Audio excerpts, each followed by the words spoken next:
open here.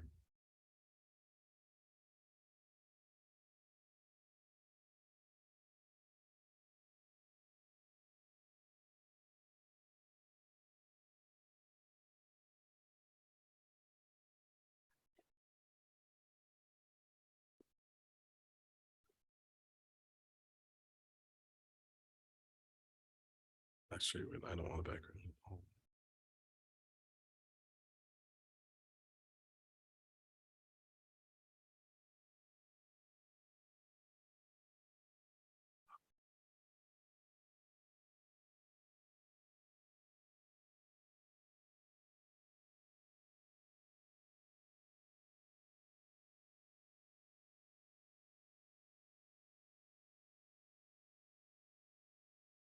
Hello. Here we go. Hello. Greetings. Good to see you. Morning. Yes, you too. We just survived a hurricane. Good morning.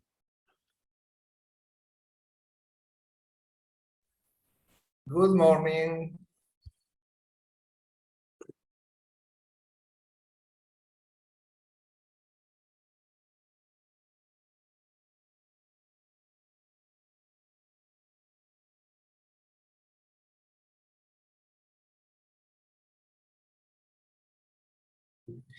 Is my audio okay? You can hear me? Yes, we hear you great, Ruben. Heard you great, Okay. Garrett. Thank you. Good morning.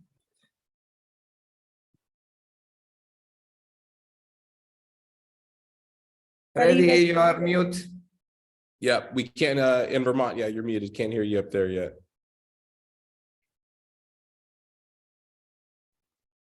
Hi. There we go. Hey. You look great without your beard, Ruben. I didn't recognize you at first.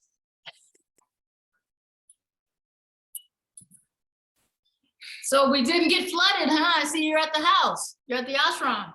Yeah, we're at the ashram because actually we have no power or internet at our place. And so we came by to check it out. Unfortunately, there was power and internet here. However, there is a little bit of other water seeping in and some wind damage. So is the beach right at our back door?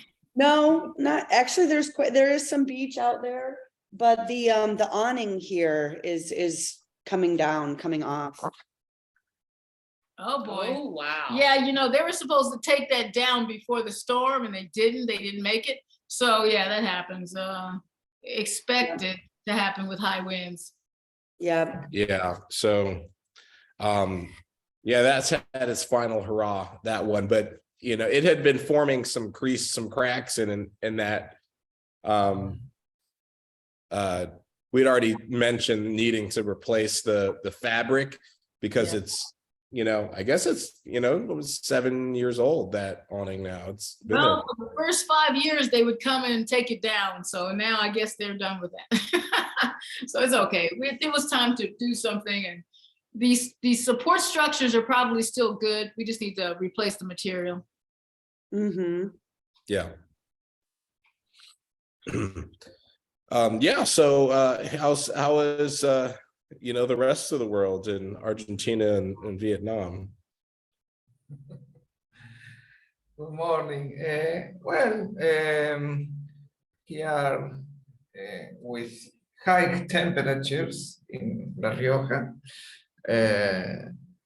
I think that Buenos Aires also is hot these days.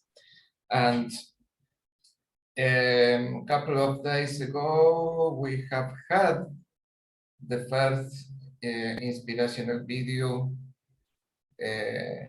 with Candela that has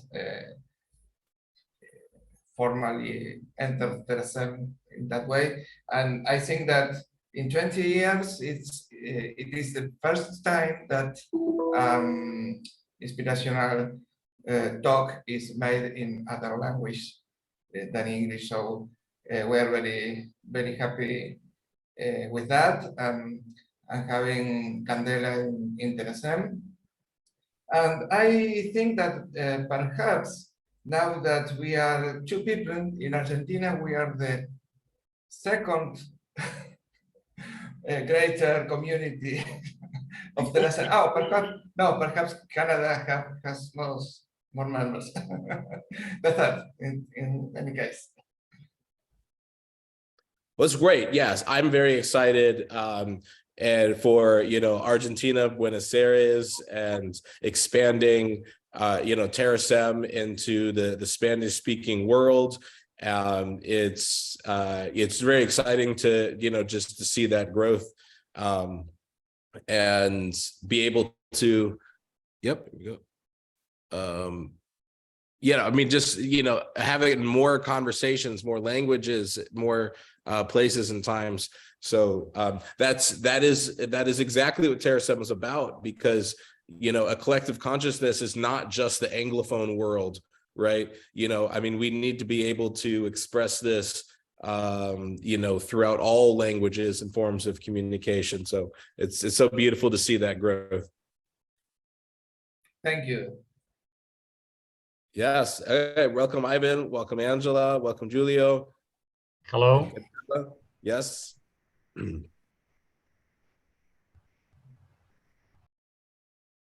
Yeah. So just in lieu of opening music. Yeah. Just let's sound that's off me. there. Yeah. Good to hear you. Yeah. So everything's going great here, and I would like to share something today. So I had this made. It's kind of cool, and Oh, wow. yeah, It's wood and the flag, the logo of Terasem. So yeah, pretty cool. Awesome. It doesn't have texture to it. It looks like, yeah, it's kind of raised here. Yeah. Yeah, here too. It's very cool. So yeah, so I can hang this in my living room or in my workspace, and it's just a good reminder, So yep. Beautiful. That's awesome. Yeah. That's so nice. Yeah. Yeah, truly great piece. Yeah, Jennifer made a like a stained glass piece for me. It's not here, but yeah, that was a nice piece. It's always great to see those beautiful pieces of art, different ways to share the flag.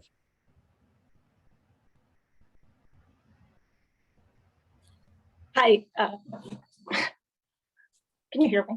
I don't know. Yes, we can. Welcome. Perfect. So, thank you.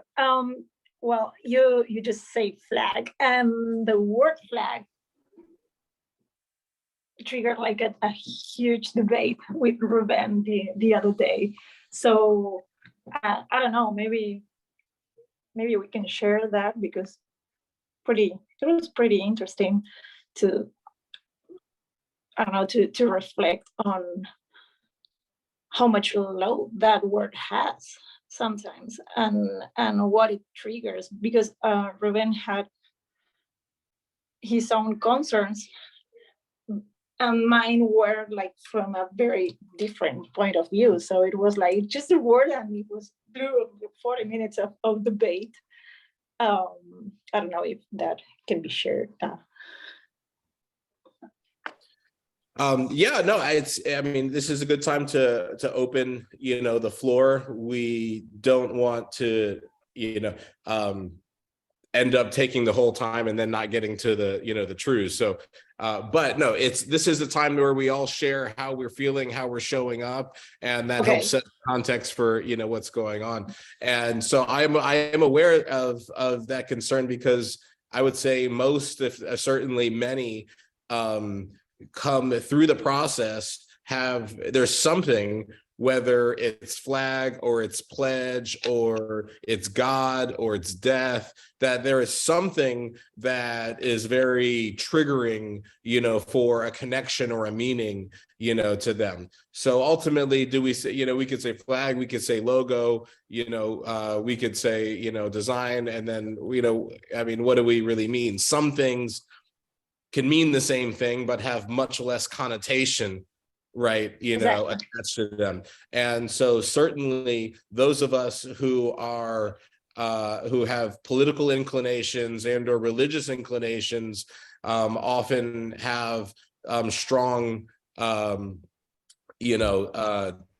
feelings when certain, idols or words or images, are brought up, and we can react very viscerally, to those, and that's okay, and that's really, what this, path of Terasem, which is, not a path of rote memorization and following in a line, but this is a conversation that each and every one of us, has because of our own experiences. This is what makes us unique, right?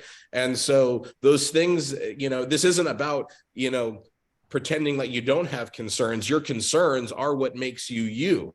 Right. And so the whole thing should be about truly addressing what your concerns are, not what you think someone else is, so it's good, to do that and to explore where that comes from and what that means. So likewise. And so enriching, enriching to have that kind of debates. I don't know, I found another video of, I can't remember. Oh, the Instagram video for Matthew Roy. And you said something like, religions are so sure of themselves. And I was like, absolutely. And it's a pity, because when you exercise that kind of debates, that's when you get to the brighter ideas, I think. So it's so sad that the typical structures try to avoid that by all means, because it's like they are doomed exactly by doing that. So I don't know. That maybe we can talk, and I don't want to speak for Ruben about his own reflections. So that's for later. First, you do your own thing, the plan of the day, and then we talk about that. Mm-hmm. Yeah. And so these are great conversations and good problems, to solve, as we, grow and incorporate, more into the fabric, into the collective consciousness of Terasem. Yeah. I thank you for bringing that up. You're welcome. And I have to add, I don't know if that was like a problem. It was just a debate, and that was interesting because we just shared with Ruben how each of us get to a conclusion to pacify ourselves with the wood flag, and they were like very different paths. That's what I think was the most interesting of all. Like very different concerns and different ways of solving that. So we end up speaking of, okay, maybe some flags don't mean a thing, but there are other flags that basically work as a significant for some values and some whatever, some values that represent, and that when you pledge to the flag, you're not just aligning behind some empty thing just to be against other people, like us and them, as most flags represent, like just us and them. But other flags, and I put that's how I solved that. Other flags, I at some point, and it was personal, it's not that I pronounced that, but at some point I pledged my loyalty also to the LGBT flag, but because of the values it represents.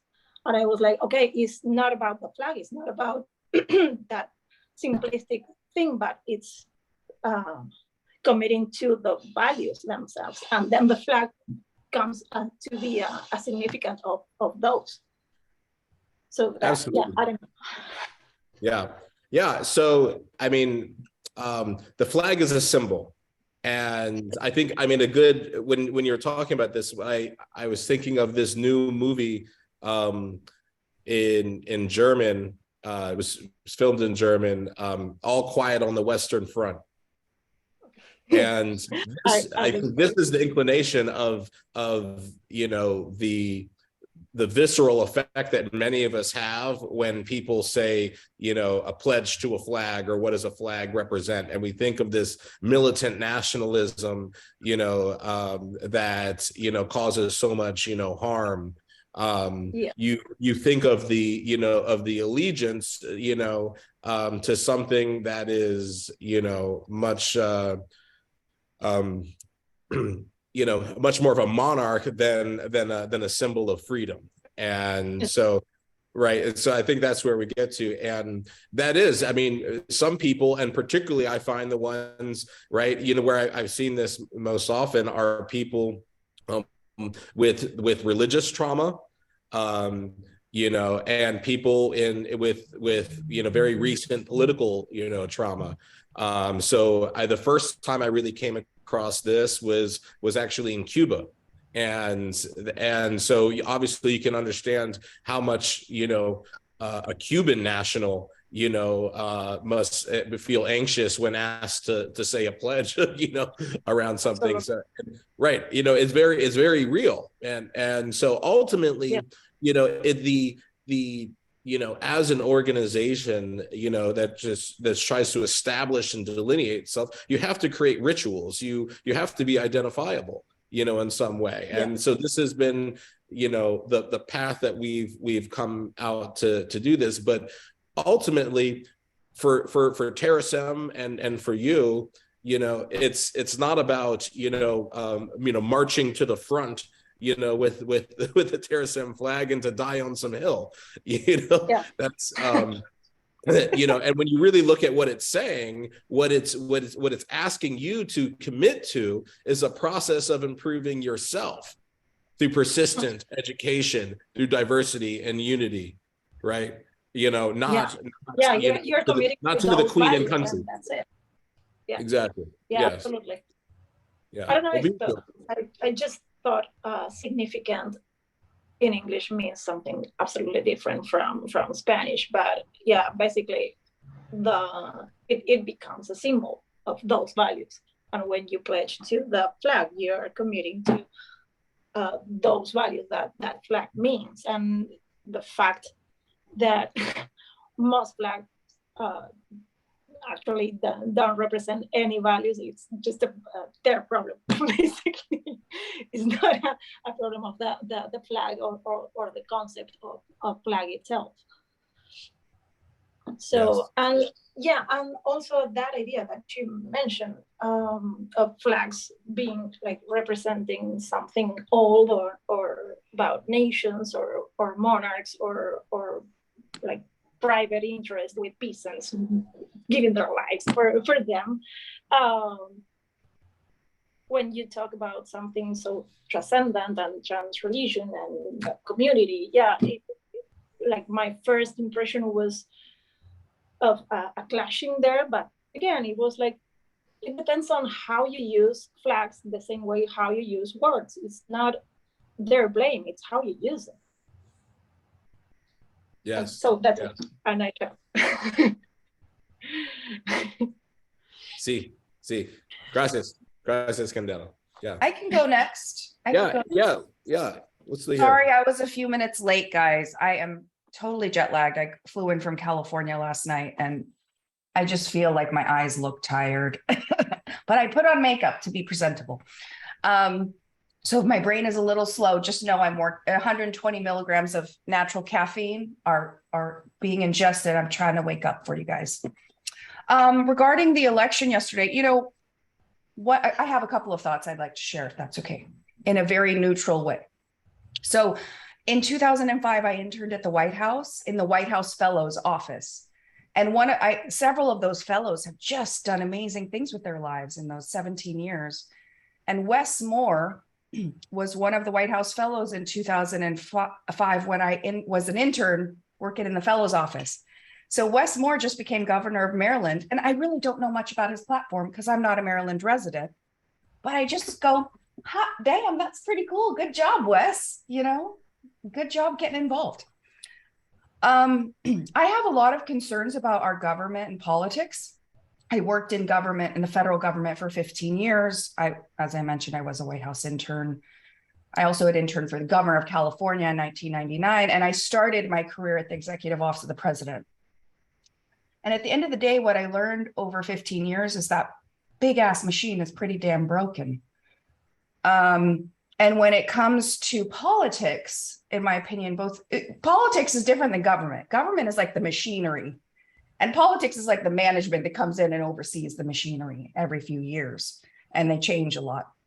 And politics are broken, and government's really maybe even more broken, but nobody really talks about the government bureaucracy and machineries, which are broken. And as a polymathy scholar who cares about human potential, I've really thought a lot about like what scaffolding and systems need to be stood up to promote human thriving. And I think government and politics are too big and too broken to even fix themselves. I think they're too dysfunctional to get back on the right track. And so I've kind of come to the conclusion, like if you put enough people together and you call them an organization, that things get broken and unruly. Organizations that get too big start acting less intelligently. And as for me, I've always been registered independent politically, and I grew up in Christian schools and decided religion is not for me. Though I'm very, very spiritual, I choose to maintain dominion over my own mind. I choose to be intellectually and spiritually independent. Though most people I see don't really. They pick a side, they pick a flag, they pick a group to give their allegiance to, those monoliths, those flags, those groups, those names, those words, whatever. But in my opinion, we all should have allegiance to values, to ideals, to truth. But what ends up happening frequently is that people just pick a side. They go, I'm going to get in this box. And it's roughly 50-50, which lets you know that neither one is clearly correct. And then they stick with their in-group. It's very in-group, out-group. It's very caveman. It's very devolving into our lowest common denominator. And Gabriel, you mentioned Cuba. I don't know if you know this, but my mother is a Cuban immigrant. And so in my particular monad, my particular perspective in this multiverse is that government is not working. I've seen it through the perspective of my immigrant mom when I saw what Castro taking over with deadly force did to this small island nation. He basically ruined the country, in my opinion. And my family fled from communism because it was an unnatural solution. Even though everybody matters, communism didn't get to it the correct way. I've seen the brokenness of government through 15 years of working for the feds. I've also worked for the state of California at UCLA as an intern for the governor. I've got lots of people I know, a very broad friend group. I've got lots of family. I've seen poverty. I've seen addiction. I've seen incarceration. I've seen living off the system, those golden handcuffs when government says, we'll give you enough to just survive, but not thrive. And so I've seen government, how it's functioning from all these different lenses. And my conclusion is that it's just not working. It's really not promoting human thriving. What it promotes is survival and a lot of human suffering.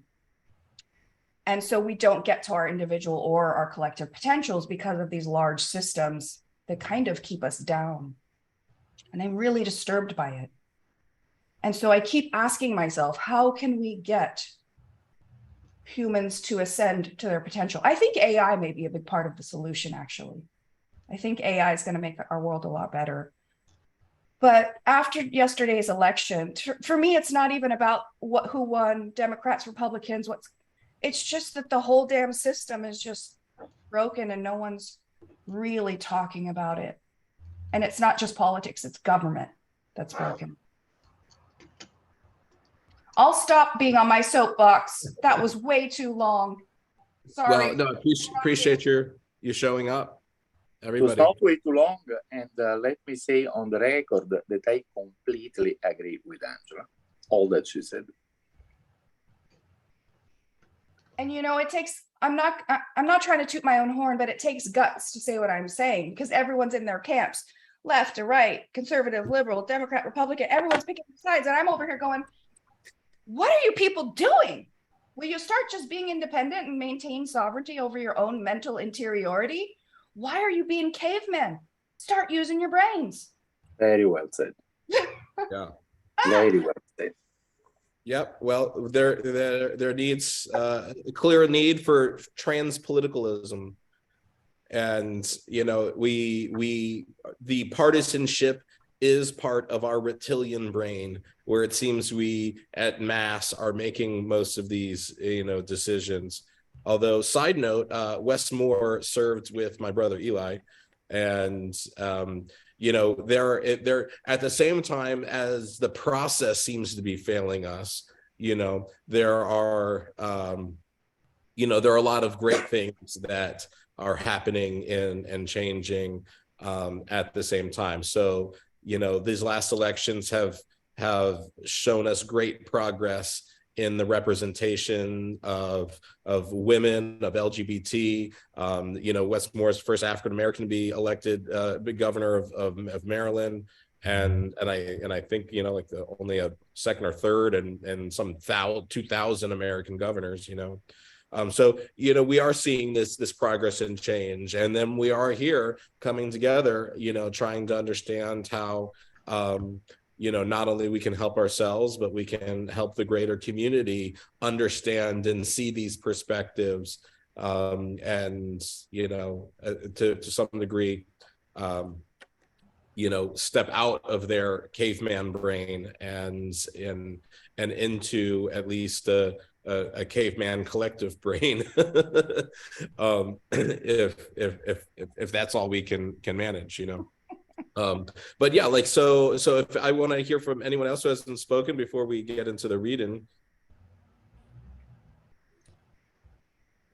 Let me just give you an update on the Terasem colloquium in December, and then I want to say a couple of things about some of the considerations that were brought forward before. First, I hope to see everyone at the Terasem colloquium on December 14. December 14 is the 50th anniversary of the last time human astronauts have been on the moon. I think it's a very well chosen date. I think maybe we'll keep that date until the next astronauts walk on the moon. So we also avoid conflicts with this Terasem gathering on the 10th. I'm using the iPad, so I cannot type very comfortably, but if you just go to my website, turingchurch.com, and the very last thing that I posted, there is the page with all the speakers at the colloquium, the Zoom access coordinates, and so on. Gabriel, perhaps you would find it and put it in the chat for me. So I hope to see you guys a little bit more than 1 month from now, on December 13. And it's going to be a good colloquium. We're going to have 7 speakers instead of 6, as it usually happens. But it may always happen that one of the speakers withdraws. And it's not going to be longer than 3 hours anyway.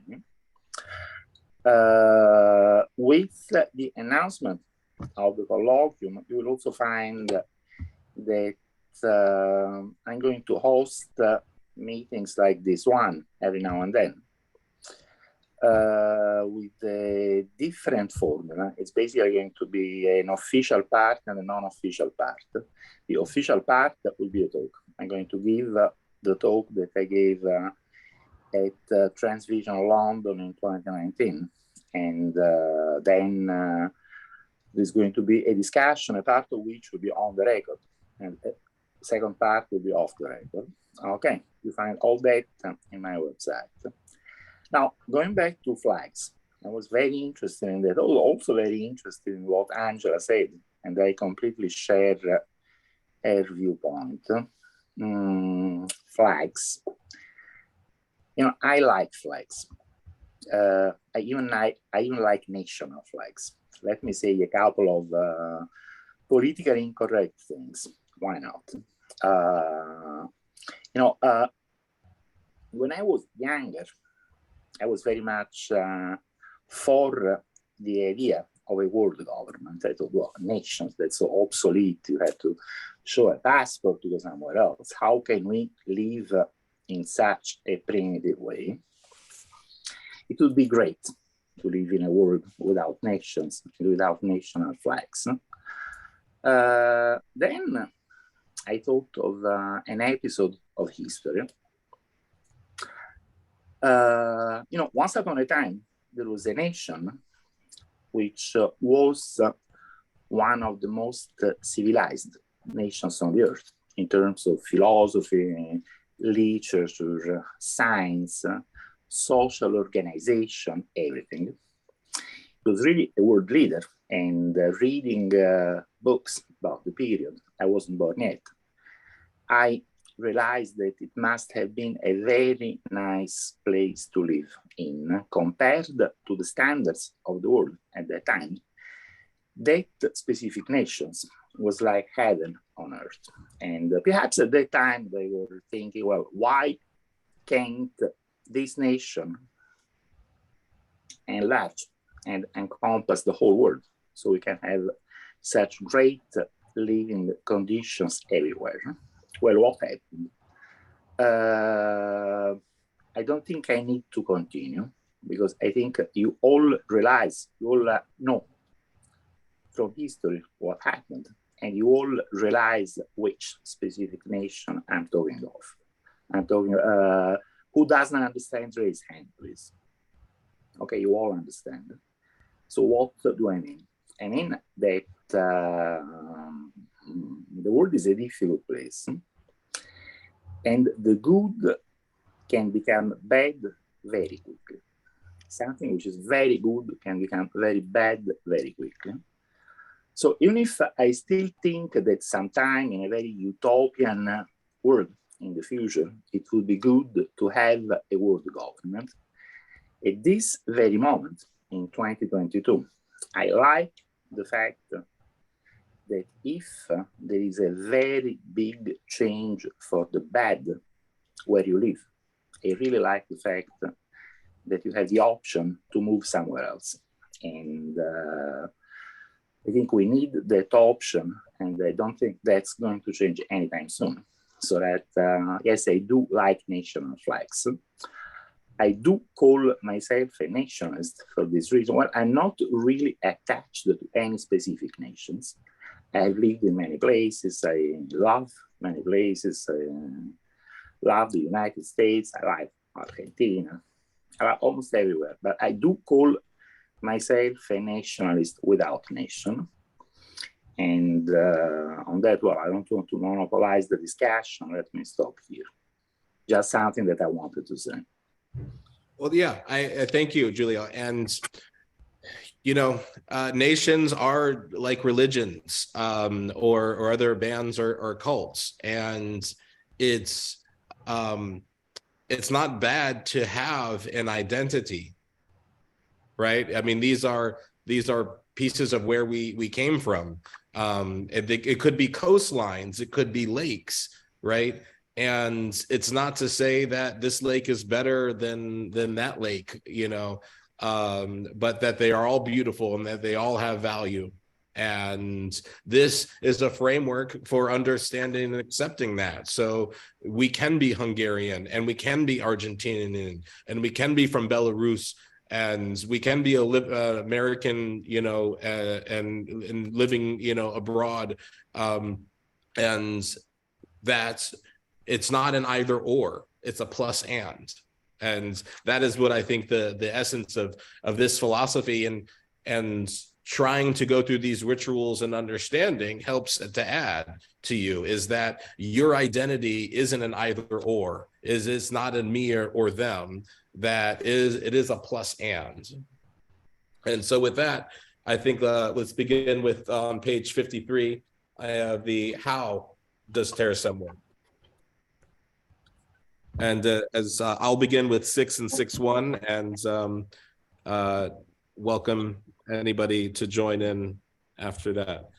6, how does Terasem work?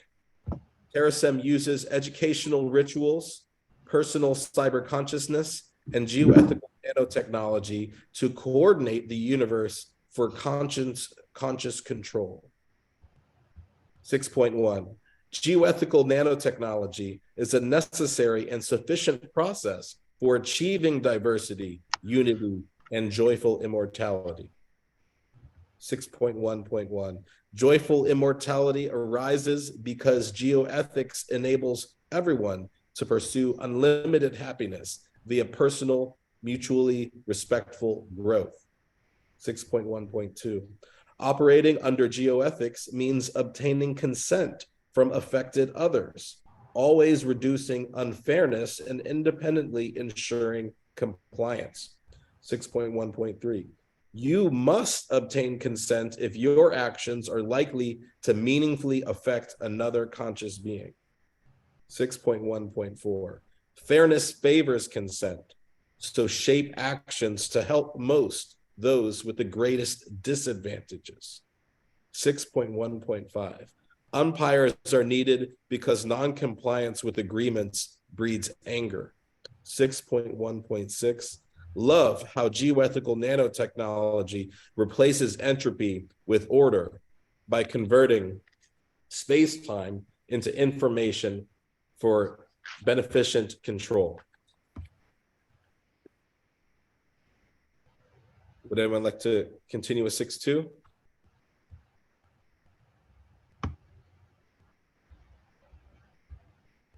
I can do some reading. In this Yes, reading Angela. rainbow. Yes. 6.2. Yes, 6.2. Embrace nanotechnology that presents no clear present danger, builds universal joyful immortality, and is auditable. 6.2.1. Danger must be assessed a priori and can be consented to if not palpable. 6.2.2. I admit that risk of danger is necessary, like pampering thorns for the sake of a rose. 6.2.3.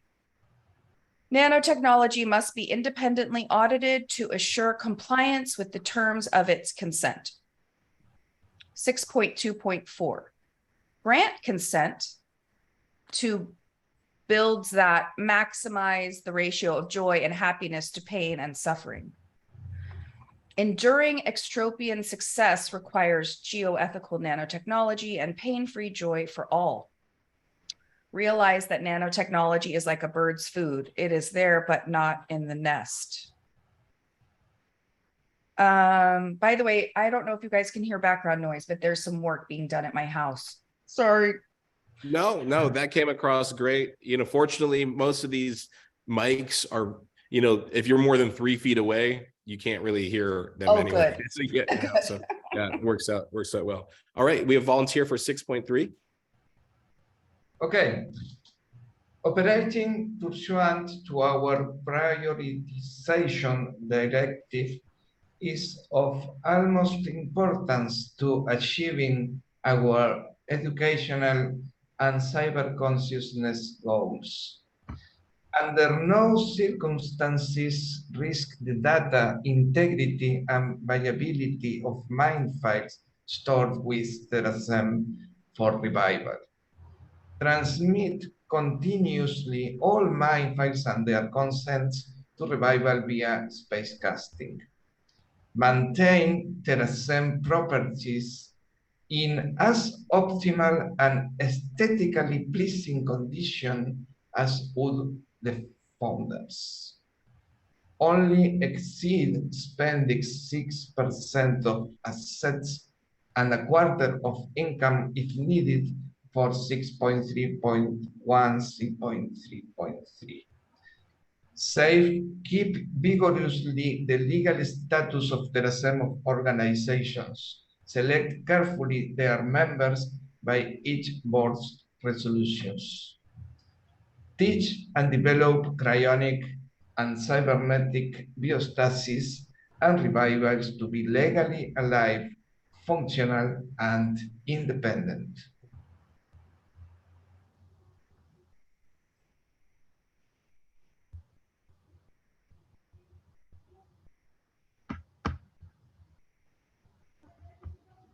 You are mute, Swami. Oh, sorry. Yeah. Sorry, I was muted. Unless anyone was ready to jump in, I was going to do 6-4. And so we have, you know, a number of new people with us. When reciting the truths, we only recite the first 3 decimal points. So in some cases, you'll see that there are, you know, a 4th decimal or 5th farther decimal points. Generally, we consider that, you know, the kind of discussion, and we don't go into that in the recitation. But I'll do 6-4. Express your commitment quadra-hourly by doing the Terasem connection, pledge, recital, send energy, anthem, and values. Value ambrosia with the Terasem connection and Sudana meditations. Awaken earth fire with the Terasem pledge and Kundalini energy meditations. Live Aqualung and Terasem recitation and vital organ meditations. Use star minds with Terasem, send energy, and immunity balancing meditations. Experience crown aura with the Terasem anthem and neutral mind meditations. See Alam al-Mithral in Terasem values and 10 times positive chant meditations. And then anyone for 6-5, our last section? I can do. Wonderful, thank you, Adam. Yes, please. Okay, 6.5, tend your family. The chosen family is a basic building block unit of Terasem. Family is chosen if they're conscious beings whose happiness is essential to your own happiness. A person is not chosen family from biology because the beam is mightier than the gene. Make yourself Terasem family by becoming a joiner with honor of service and courage of loyalty.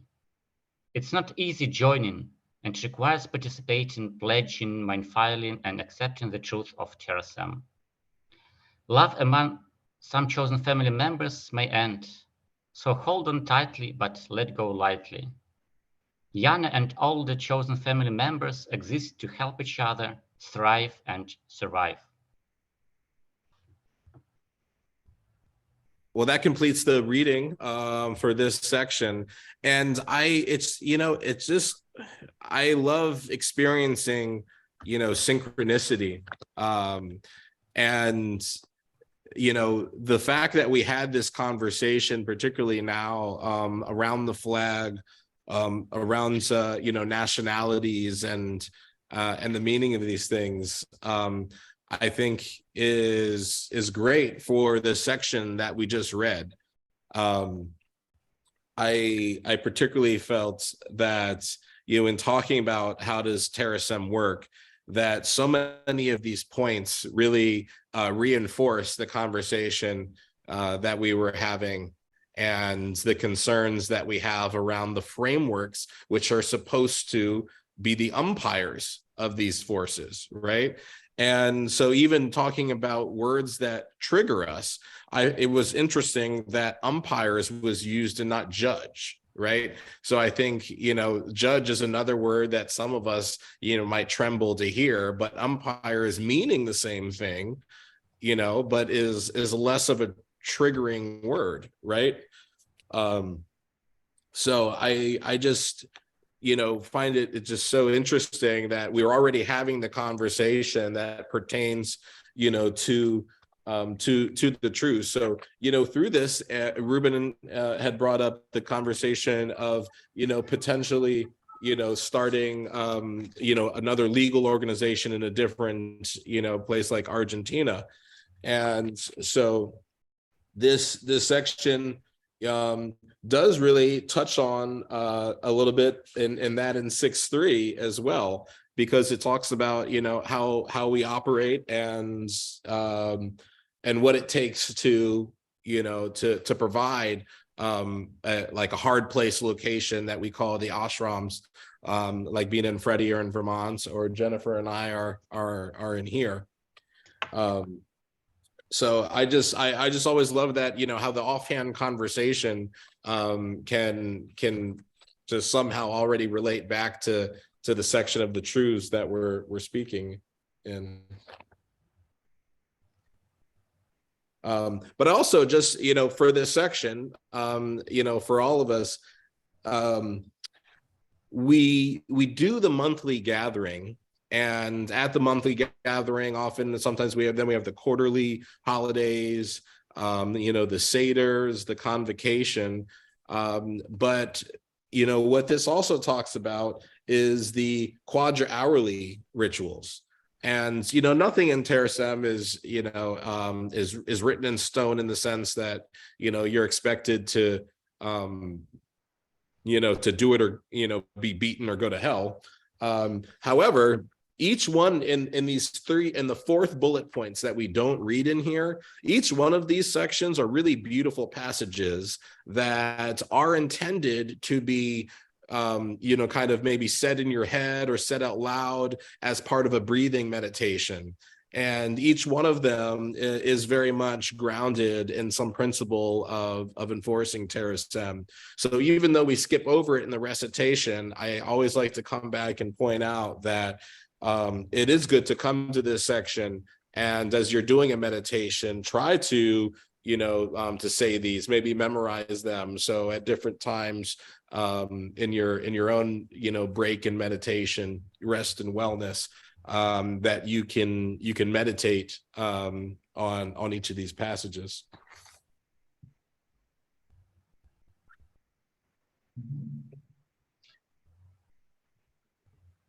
I open the floor for any other thoughts. Yeah, Ruben? Yeah, I would like to add another topic that is about 6.5, where it says the chosen family is a basic building block of unit of Terasem. That is highly important for me. I always remember a night where we were talking with my family, my wife, one of my children, and we were talking with Vina, with Freddy, that Martin that night. And at that moment, and one moment of the night, Martin told me, "Welcome to our chosen family." And that is something that I have in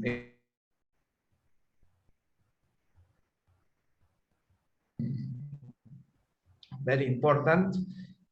And that's why, for example, when we have the conversation with Candela, and 2 days ago, I could say to her, "Welcome to our chosen family." And that is, I think, a very important thing for all of us. That's it. Yeah, absolutely. Yeah.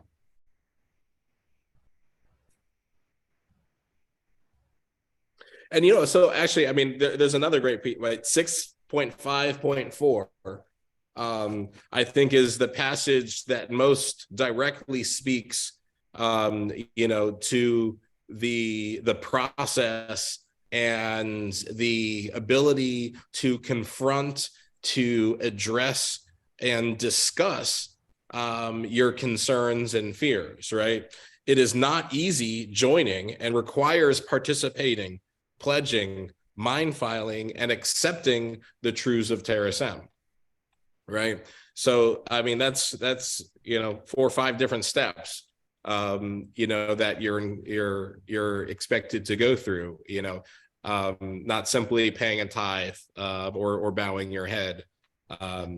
So, and it is, you know, by design, not easy. You know, it's something that should require thought and reflection, you know, something, you know, and true commitment to action, right? So everything about that, this process in design is to show that you are taking all of these independent steps of cognitive critical thought.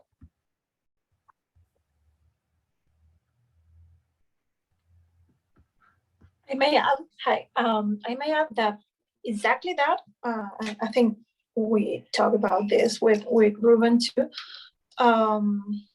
That's a huge differential with other organizations of any kind, that they look for the opposite, like everybody please join and don't do anything, don't think first, don't think, don't criticize, and be passive about anything. And especially about religions, like I get it, working on spiritual things may be something abstract, but I find Terasem like so prone to action, like basically some are the same ideas we heard from other religions about collective consciousness and etc. But no one tries to do anything on that. They just say it, or they just put it on a book, but with no actions, not technological or of any kind. And that I think that's that puts things absolutely different when you ask for cognitive work on everybody's side, and to put some action, because basically that's what no one wants to do, basically. The typical trait is don't do anything, just join us, and that's it. Yeah. One other thing that struck me in this, reading this section in 6.2.4, the grant consent to builds that maximize the ratio of joy and happiness to pain and suffering. It's not often that we hear, builds used in this context. And it made me think that really the only time I ever hear builds used in that way is my kids talking about, Minecraft or Fortnite or something that they created in a virtual reality, right? Those are builds. That's really the only time I hear anyone use builds in that framework. So it's interesting that it's here in this work, almost 20 years old. Long before, I think it was more commonly used in the gaming context that it is used now. I thought that was interesting.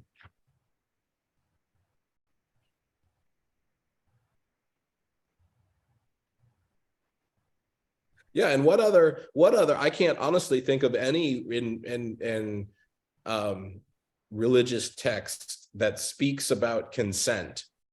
And about, the effects that your actions has on others in the way that 6.1, really breaks down, the layers of consent, like as this does.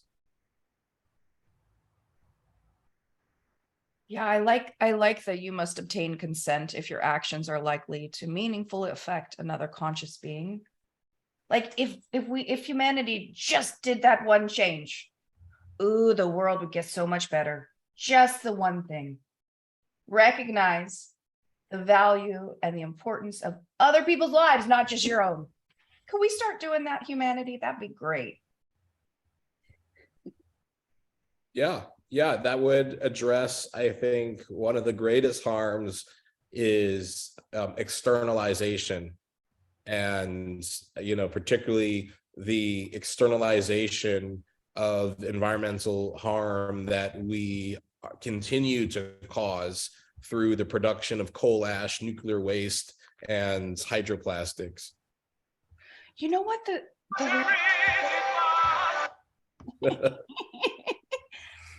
is it an intermission? Just kidding. gosh, I forgot what I was going to say. I think it's really important. Like, I don't see how we can evolve as a collective unless we start recognizing the value and importance of people who are different than ourselves. Because if we don't do that thing, we will just keep infighting and we will never evolve into our potential because we're too stuck in fighting and judging and otherizing and trying to literally extinguish voices and bodies and thoughts unlike our own. Somehow we have to recognize that diversity allows us, like in the gene pool.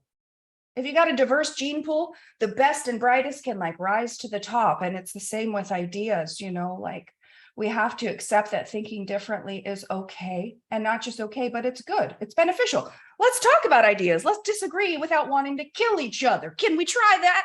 That'd be great. I literally had an Uber driver last night from the airport to home who was from Ethiopia. And he was like, oh, do you know about the blah, blah, blah war in Ethiopia? And I was like, I'm sorry, I should.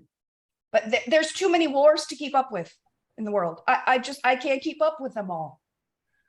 And it just I asked him, I was like, the war's over now? They did a civil war in Ethiopia for 2 years. And I asked the taxi driver, I was like, was it worth it? War, it's never worth it. What are we talking about? It's never worth it. I just wanted to see what he'd say. But I just cannot believe how stupid we are still. I'm sorry. Did I say that? Like, and nobody's having the real conversations that need to be had to fix the stupidity. So I'm like this 6.1.3, like just the idea of like, oh, other people matter. Even people who aren't in my in-group have a right to exist and thrive too. Okay, can we like use our brains, our very pretty good human brains, to figure out how to get to that eventuality, to that goal, where we can live peacefully on this little rock floating in space, so that we can join forces and collectively reach our potential together, or at least exist peacefully, rather than trying to squash and dominate, take over power. And I put in the chat too, because Candela had said something about amassing power. And what occurred to me and what I put in the chat, I'll just kind of do a recap, is that when people try to amass power, like, ooh, let me be in charge, it's a fear response, it's a trauma response. It's not a loving response. And that is our base problem. Fear or love. It all comes down to that, fear or love. And we don't really talk about that. It's so easy when you see the world through the fear versus love lens to go, oh, there's the fear reaction, oh, there's the love reaction. Fear isn't just fear, it's divisiveness, judgment, otherizing, greed, selfishness, not actually letting your fullest capacities and potential come out because you're too afraid to do that, because change is too hard. It's caveman thinking. Let's just stay stuck in our ruts and stuck in oppressing people who are different than us, living like animals, really. And so I just feel like the base solution, like what needs to be at the foundation of fixing our world, is just a real acknowledgement that the fear response, the caveman response, is not working. And that we've got to start picking the loving response. And that's inclusion, that's forgiveness, that's empathy, that's compassion. That's doing all we can to stop human suffering and figure out how to support human thriving for everybody, not just the people who look like us or live near us or speak our language. And the elitism, the people in power need to start giving it away. That is the solution. We need to start distributing power. I feel like I'm going off on such a rant, but I also feel like you guys are appreciating this. I'm really passionate about this. Thank you. Thank you for your passion, sharing it with us, and your participation. We appreciate it all. We are coming to the end now, so I'm going to ask us to enter into a meditation. Begin with finding a good spot in your chair, rolling your shoulders up and back. Maybe let your neck unwind a little. Straighten your spine out. Find a nice, comfortable place. Begin focusing on your breath. 4 in, 4 out. Keep a deep inhale. Nice holds, and an exhale. Keep repeating. O Terasem, dear God in the making, thank you for the night and day, for health, love, and justice. Thank you for joyful immortality, for all kind consciousness. So I won't worry about what I can't control. I'll savor all good times. Take each day at a time.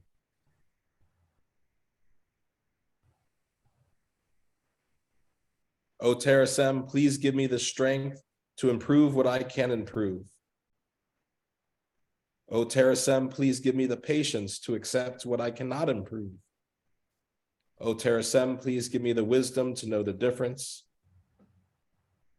O Terasem, please see, I ask not what Terasem can do for me, but what I can do for Terasem. As Terasem rises, we all rise too. Thank you for being here. I am you. You am I. We are one. We are one. Satnam. Have a good day, everyone. Have a great day. We'll see you on Discord. Until next time.